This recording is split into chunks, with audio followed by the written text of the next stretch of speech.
सिर पर कफन बांधकर अपनी मौत का बेसब्री से इंतजार करते पत्रकार रमेश कुमार जैन उर्फ निर्भीक राहों में फूल बिछाकर स्वागत करने के साथ अपनी ही मौत से देरी का कारण पूछने का हौसला रखते हैं और इनके विचार में नेताजी सुभाष चंद्र बोस आज भी दिलों में जीवित हैं। मतदाताओं, आओ हम आपको इनके क्रांतिकारी विचारों से परिचय करवाएं। प्रस्तुति साक्षात्कार आंचल जैन। शीर्षक पढ़कर आप जरूर चौंक गए होंगे। चौंकना भी चाहिए और हैरान भी होना चाहिए। आइए आपको भी साथ लेकर चले जानने के लिए कि ऐसा कौन है जो सच्चाई लिखने से रोक रहा है और किसे रोक रहा है। मैं यह जानने के लिए जा पहुंची जीवन का लक्ष्य, शकुंतला टाइम्स, उत्तम बाजार और शकुंतला सर्वधर्म संजोग समाचार पत्र पत्रिका के प्रकाशन कार्यालय में। वहां मेरी मुलाकात शकुंतला प्रेस ऑफ इंडिया प्रकाशन परिवार के मैनेजिंग एडिटर और पब्लिशिंग डायरेक्टर श्री रमेश कुमार जैन उर्फ निर्भीक से हुई। उनसे उनके जीवन के बारे में और अनेक विषयों पर बेबाक लंबी बातचीत हुई। उसका संक्षिप्त सार आप पाठकों के लिए भी प्रस्तुत है। जैन साहब, कुछ अपने बारे में बताएं। मैं एक मध्यवर्गीय परिवार का सबसे छोटा लड़का हूं। मेरी शिक्षा दिल्ली में ही हुई है। पत्रकारिता के क्षेत्र में पिछले 30 सालों से हूं और 27 सालों से अपने शकुंतला प्रेस ऑफ इंडिया प्रकाशन परिवार का संचालन कर रहा हूं। जैन साहब, आप पत्रकारिता के क्षेत्र में कैसे आए? सबसे पहले आपको यह बता दूं कि मेरे परिवार के किसी सदस्य या पूर्वजों का दूर दूर तक पत्रकारिता से कोई संबंध नहीं है। लेकिन मुझे बचपन से कुछ लिखने का, पढ़ने और सोचने का बहुत शौक था। जिज्ञासु प्रवृत्ति होने के कारण कुछ नया जानने व करने की इच्छा रहती थी। इसी वजह से उत्तम नगर के एक क्षेत्रीय समाचार पत्र उत्तम केसरी में मेरी कुछ रचनाएं प्रकाशित होने लगी। रचनाओं को पसंद किया जाने लगा। एक दिन अचानक मेरी मुलाकात उत्तम नगर के एक और क्षेत्रीय साप्ताहिक समाचार पत्र के संपादक से हुई। उन्होंने अपने कार्यालय में बुलाया। उनके पास रचनाएं देने और प्रकाशित रचनाएं लेने के लिए अक्सर आना जाना रहता था। इसी दौरान एक दिन अपने परिवार के साथ हुए एक हादसे को लेकर उनसे लंबी बातचीत हुई। उन्होंने कहा कि कुछ नया करके दिखाना चाहो तो पत्रकारिता में अपना कैरियर बनाओ। बस उस दिन से पत्रकारिता के संदर्भ अधिक से अधिक जानने के साथ लिखने लगा। समयानुसार सीखता रहा और आज भी सीख रहा हूं। आज भी कुछ नया करने की इच्छा 30 साल पहले जैसी ही बनी हुई है। जैन साहब, ऐसा क्या हादसा था जो आपके परिवार के साथ हुआ? मेरी सबसे बड़ी बहन शकुंतला जैन की विगत दिन 31 जनवरी 1985 को ससुराल पक्ष वालों ने पहले चाकू से गोदते हुए 17 निशान, एक हाथ एक छाती काटकर उसका गला घोंटकर उस पर मिट्टी का तेल छिड़कर आग लगाकर मार डाला। उसके बाद दिल्ली पुलिस ने रिश्वत लेकर मेरे अनपढ़ माँ बाप से कोरे कागजों पर हस्ताक्षर करवा लिए और डॉक्टर ने भी रिश्वत लेकर हत्या के केस को आत्महत्या में तब्दील करने में भूमिका निभाते हुए पोस्टमार्टम की रिपोर्ट भी बदल दी थी। मेरी आयु उन दिनों लगभग 9 वर्ष थी। जैन साहब, क्या इसीलिए आपने अपने प्रकाशन परिवार का नाम अपनी बहन के नाम पर ही रखा है? जी हाँ, मैं अपनी बहन को बचपन से ही बहुत प्यार करता था। दुर्भाग्य से अपनी 24 वर्ष की छोटी सी उम्र में ही हमारे परिवार से बिछड़ गई, जिसे आज भी हमारा परिवार याद करता है और हमारे लिए सदा स्मरणीय एवं प्रेरणा स्रोत है। मैंने अपनी बहन शकुंतला जैन द्वारा दिखाए मार्गदर्शन पर चलते हुए ईमानदारी से काम करने, देशहित और समाजहित हेतु कार्य करने के लिए स्वयं एक अटल दृढ़ निश्चय कर रखा है। इसी उद्देश्य से अपनी बहन शकुंतला जैन के नाम से अपने समाचार पत्र पत्रिकाओं के नाम और अपने कंपनी का नाम रखकर उन्हें सच्ची श्रद्धांजलि देने की कोशिश की है। जैन साहब, क्या आपने पत्रकारिता का प्रशिक्षण ले रखा है नहीं, और मैंने कहाँ से? पत्रकारिता का कोई प्रशिक्षण नहीं ले रखा, लेकिन मेरा मानना है कि सच लिखने के लिए किसी प्रशिक्षण की जरूरत नहीं होती है, बल्कि अपने ज़मीर को जिंदा रखते हुए हिम्मत के साथ सच लिखने का हौसला होना चाहिए। जिस प्रकार से सांच को आंच नहीं आती, ठीक उसी प्रकार सच्चाई की एक दिन जीत जरूर होती है। भगवान के घर में देर है मगर अंधेर नहीं। जैन साहब, आप इतना निर्भीक और निडरता से सच लिखते हैं। इससे असामाजिक तत्वों को परेशानी होती होगी और आपको धमकी भरे फोन आदि जरूर आते होंगे। उन्हें आप क्या कहते हैं? जी हाँ, धमकी भरे फोन आदि मेरी जिंदगी में ठीक उसी प्रकार से शामिल हैं जिस प्रकार से हर रोज की दिनचर्या में स्नान करना और खाना खाना होता है। लेकिन उन्हें इसका जवाब मैं इन वाक्यों के साथ देता हूं कि तुम मुझे जान से मरवा सकते हो मगर सच्चाई लिखने से रोक नहीं सकते।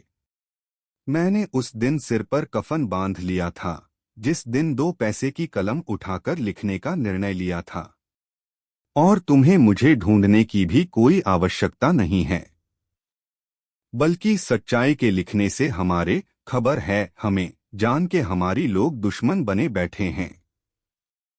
उन्हें कत्ल करना है हमें, इसलिए तो हमने अपने घर के दरवाजे खुले छोड़ रखे हैं। असामाजिक तत्व कभी भी कहीं भी हमला कर सकते हैं, तब मौत सबको एक दिन जरूर आनी है, इसको स्वीकार करना होगा, और जब इसका किसी को पता नहीं कि किसको कहाँ मौत आनी है, तब डर कैसा।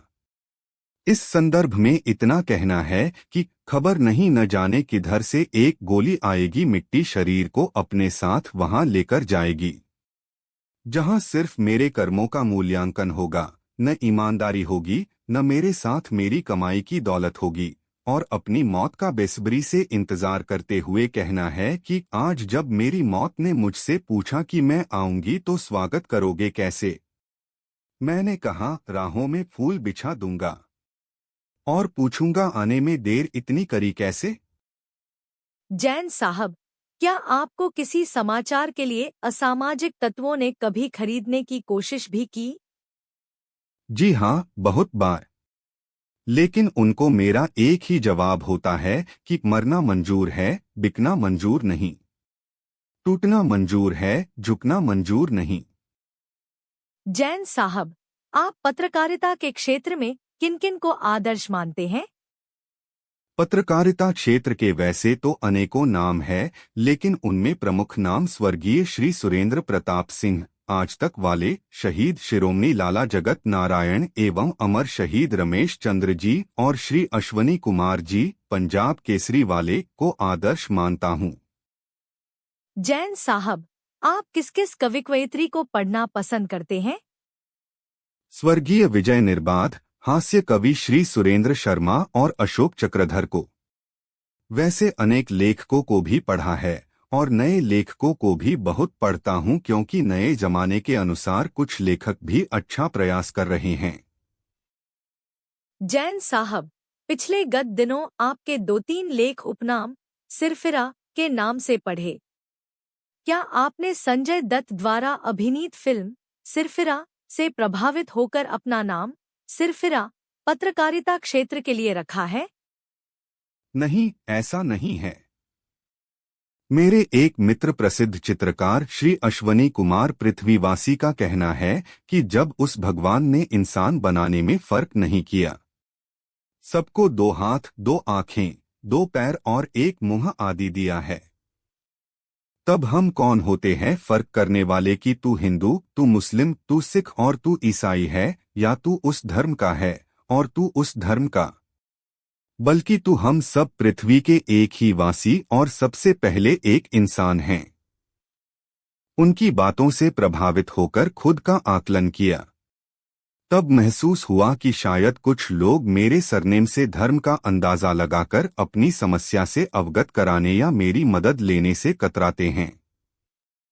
इसलिए मैंने सभी लोगों से जुड़ने के लिए और उनकी मदद करने के लिए अपना उपरोक्त सरनेम रखा था। फिलहाल उपनाम निर्भीक है। वैसे मेरा विचार है कि पत्रकार का कोई धर्म नहीं होता है, बल्कि उसका काम समाचार पत्र में लिखकर अच्छी व बुरी घटनाओं से अवगत कराना होता है। जैन साहब, सीमा की सुरक्षा करने वाले फौजियों की इच्छा होती है कि उनकी मौत मैदान-ए-जंग में बहादुरी से लड़ते हुए हो। आपकी इच्छा क्या है? इच्छा सबकी होती है, मेरी भी है, मगर कुछ अलग इस तरह की है कि खुदा ने पूछा, बोल कैसी चाहता है तू अपनी मौत?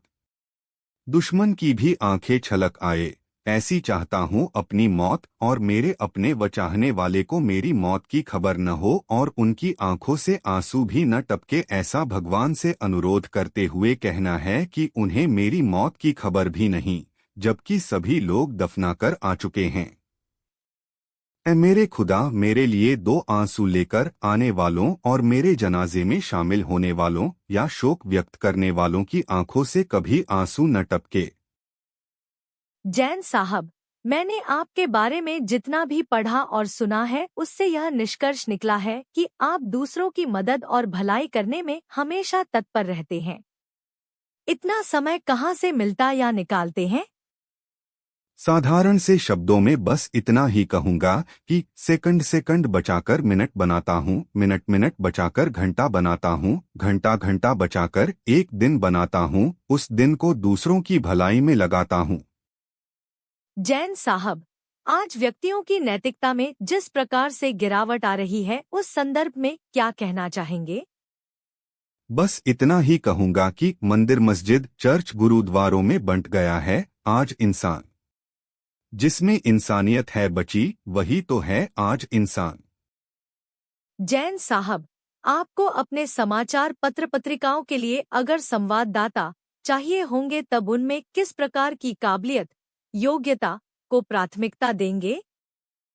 जो अपनी जान को हथेली पर लेकर चलते हों, जो अपने सिर पर कफन बांधने की हिम्मत रखता हो, अपने डेथ सर्टिफिकेट, प्रमाण पत्र पर हस्ताक्षर करने की हिम्मत रखते हो, धमकी मिलने पर और मानसिक दबाव होने पर अधिक जोश व जुनून से लेखन कर सके और कार्य करने में क्षमतावान हो, जिनकी आंखों की थकावट सोने के लिए मजबूर न करती हो, भूख व नशे की अग्नि उन्हें अपना ज़मीर मारने व ईमान बेचने के लिए मजबूर न करती हो, ईमानदारी और वचन निभाना ही उनका कर्म हो, मेहनत लगन से काम करना उनकी पूजा हो, हिंदू, मुस्लिम, सिख, ईसाई आदि सर्व धर्म उनके लिए एक समान हो, इंसानियत ही उसका धर्म हो, जिनमें आम आदमी का दुख दर्द समझने की क्षमता हो, राजनैतिक नेताओं के दलाल न हो और आम आदमी के लिए लेखन कर सकता हो, चित्रे पहनने पर शर्म न आती हो। जैन साहब, इतने खतरनाक कार्य में उनका वेतनमान क्या होगा? चंद हजार कागजों के टुकड़ों पर छपा नाम, हर समय मौत का भय, पहनने के लिए फटे पुराने कपड़े और टूटी फूटी हवाई चप्पल, खाने के लिए पानी एवं हवा और असामाजिक तत्वों के हाथों लगभग 10 ग्राम की रिवाल्वर की एक गोली से मौत, हर लेख पर 6 महीने या उससे अधिक तक की सजा। जैन साहब, भविष्य की क्या योजना है? भविष्य की बहुत सी योजनाएं हैं, लेकिन फिलहाल में तो सभी धर्मों को एकता के सूत्र में पिरोने के लिए एक अपनी वैवाहिक पत्रिका जल्द ही प्रकाशित करने वाला हूं। आपके व्यक्तित्व पर वीरों, साधु संतों और महापुरुषों का प्रभाव आपके कहे अनुसार है। उनमें से कुछ के नाम बताएं। नेताजी सुभाष चंद्र बोस, स्वर्गीय लाल बहादुर शास्त्री, शहीद भगत सिंह और चंद्रशेखर आजाद आदि। सबका नाम बताना फिलहाल संभव नहीं है। जैन साहब, आपने नेताजी का नाम लिया है। आपका उनकी मृत्यु को लेकर असमंजस के बारे में क्या कहना है? मैंने अब तक जितनी भी किताबें नेताजी सुभाष चंद्र बोस पर आधारित पढ़ी और अनेकों तरह की किताबें पढ़ी हैं, उनसे इसी निष्कर्ष पर पहुंचा हूं कि इतिहास में लिखा हुआ है कि बड़े बड़े ऋषिमुनि योग के बल पर सालों तक एक शरीर को छोड़कर दूसरा शरीर धारण कर लेते थे, क्योंकि आत्मा कभी नहीं मरती, ऐसा गीतासार में भी लिखा है, बल्कि शरीर मरता है, और नेताजी सुभाष चंद्र बोस योग के बहुत अच्छे ज्ञाता हैं, ऐसा अनेक पुस्तकों में जिक्र है। इसी आधार पर मेरा ऐसा विचार है कि नेताजी सुभाष चंद्र बोस आज भी हमारे दिलों में जीवित हैं। आपका अपना उत्तम नगर विधानसभा क्षेत्र के उम्मीदवार पत्रकार रमेश कुमार जैन उर्फ निर्भीक। चुनाव चिन्ह कैमरा। कैमरा। कैमरा। कैमरा।